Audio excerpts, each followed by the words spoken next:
Excuse the wind, everybody. I got a Miser MKX. It's a ready to wrap that my buddy Brian wrapped up, but they come with the Miser cork on them. So it's just it's a pretty sweet rod. We did some underhand with it a little earlier, and pretty sweet, feely underhand rod. And now I'm going to talk about Skagit casting. I've got a 575 Rio Skagit Max, the pink one, and on it I've got a OPST 136 grain sink tip, and on that I have got This is a Jerry French. I mean, it's not tied by him, but it's his Dirty Hoe. And this thing is a little bit of a handful to cast. But when I started having my best casts, what really mattered was, you know, when you get a fly that's kind of hard to cast, and so you're like, okay, I'm going to sweep a little faster, get a little more energy in the D loop, work on your timing, you know, all that stuff we go through. And what finally helped was just to be super smooth, don't rush, slowed myself down, make sure the sweep, I didn't try to sweep real powerful. I just tried to you know, get a decent little white mouse, nothing crazy, wasn't trying to kill it. When I laid off and concentrated just on being smooth, then I had much more, it was a lot easier. And so this Miser is known for being a great Skagit rod. So instead of killing it,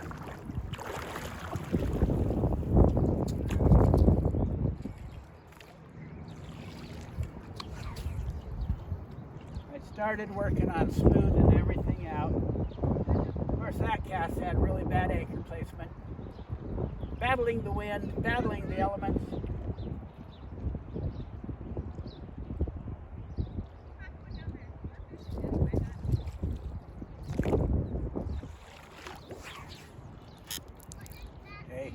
Still having to, I'm going to try to not use so much effort.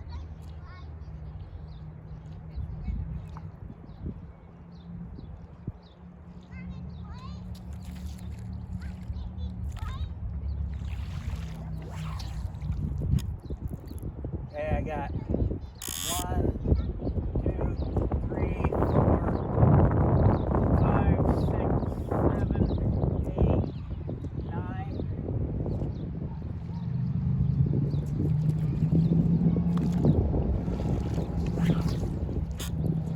There. So I don't know who. Oh, I do know who. I heard these flies were easy to cast. I think the Skinny Hoe would be easier. Just concentrating on being smooth. Good anchor placement. Oh.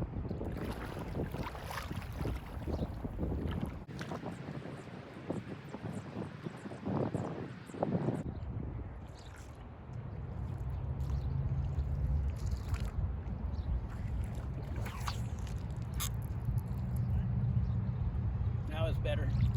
Not really better, because I had to hammer the forward cast too hard.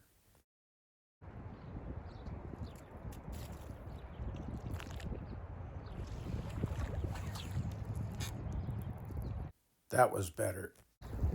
Of course, what you don't know is I have a wind that's going that way. I'm going to try left-handed again, try to keep it smooth.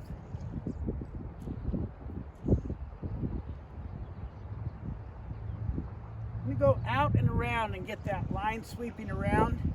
And I want it sweeping around with a lot of contact and tension, because I want it to pull that fly up a little bit from the depths of the water column, because this fly is so soggy.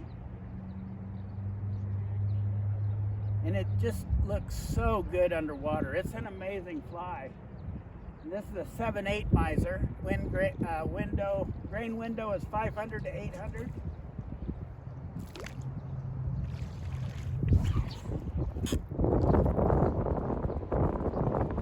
I'm using top hand, I'm using bottom hand, trying to lengthen my stroke.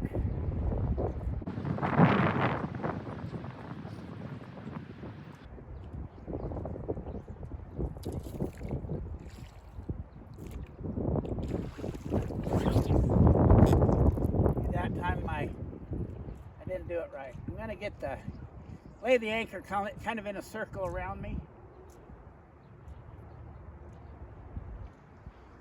Maybe I'll see if I can do a wrap cast left-handed.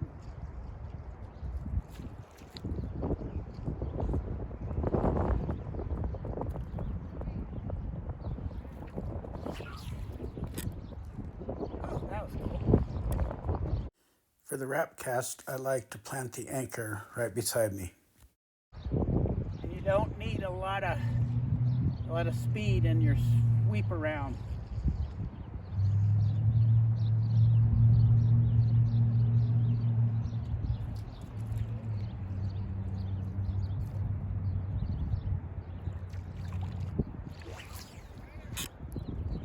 That was cool. I was worried because that fly was deep. The thing about when you're swinging that line around there, keep in tension, the fly kind of comes up and gets up high, so it's easier to cast. And 4 big soggy flies like this, weighted, it's got a lot of rabbit in it. It's got enough rabbit for me in it. I do like to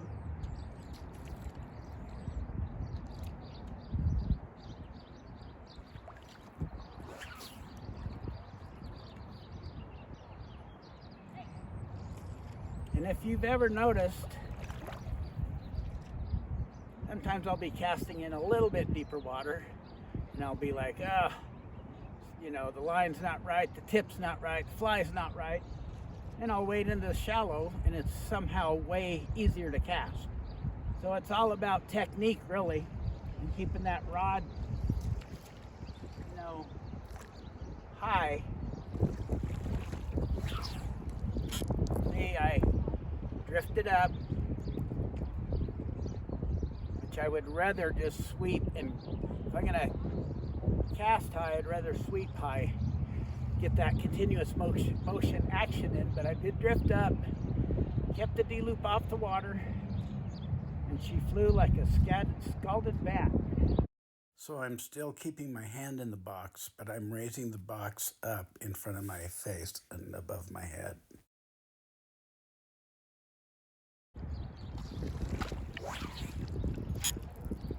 Okay, so keeping the hands high and still in the box. Now my form isn't perfect. I'm not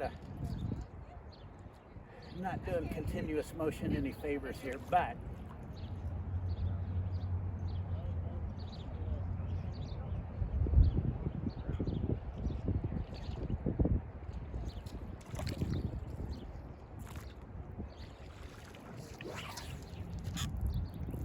there.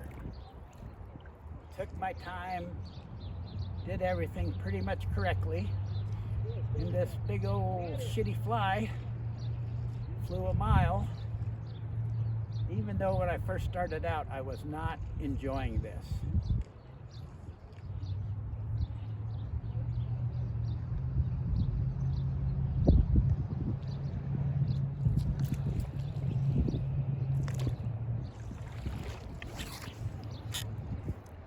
See, I'm still muscling it too much. Try it right-handed.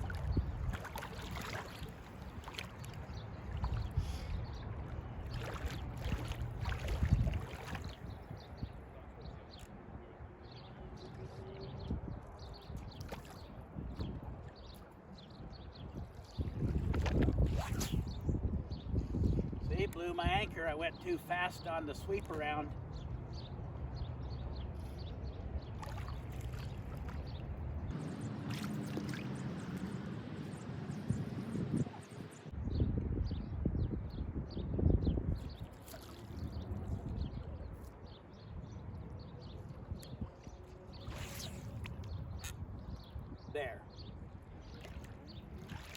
thing about planting that fly next to you and then wrapping the line instead of poking, the idea is get that fly in close, and that circular motion keeps the fly up and easy to cast. This one's going to be perfect.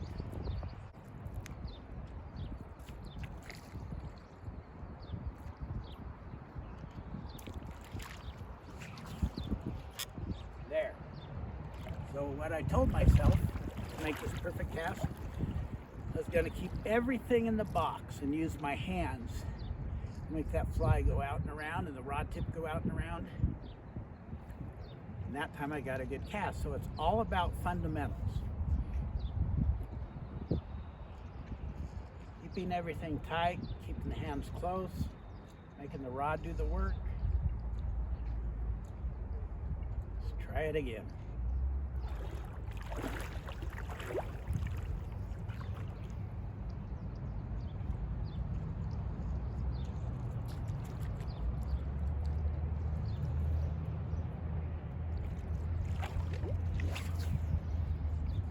See, that time I got a little freaked out, hurried too much and blew my anchor. I'm just going to relax this time.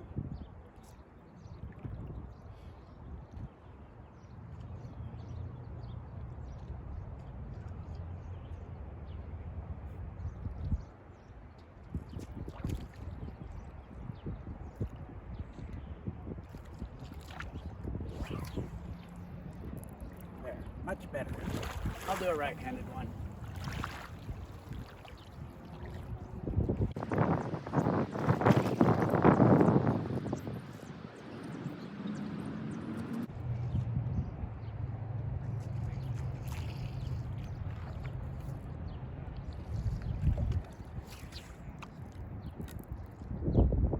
That went off nice and effortless. Of course, I got the wind helping me. Full disclosure.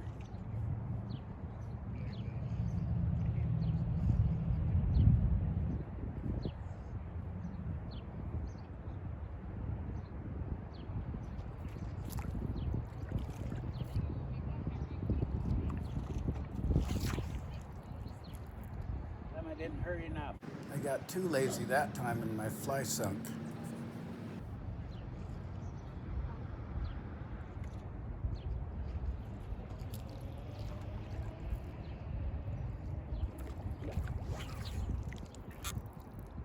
Nailed it.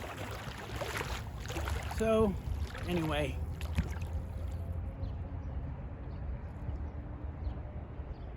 If I was going to fish a fly like this, I'd probably go for the instead of the 7/8, I'd probably go for the 8/9 or 7/8. I'd go for a bigger rod just so it'd be less work and more pleasant. But with correct technique, hitting the sweet spot, keeping the fly high enough in the water column that it doesn't just anchor the cast entirely too much, I got off some nice casts, and the rod did the work when I didn't try to muscle it or overpower it, sweep too fast. You know, you hope it helps in your Skagit journey. The other thing you could do is just don't cast such big flies. That's the real ticket. Find one that casts easy and fishes big, and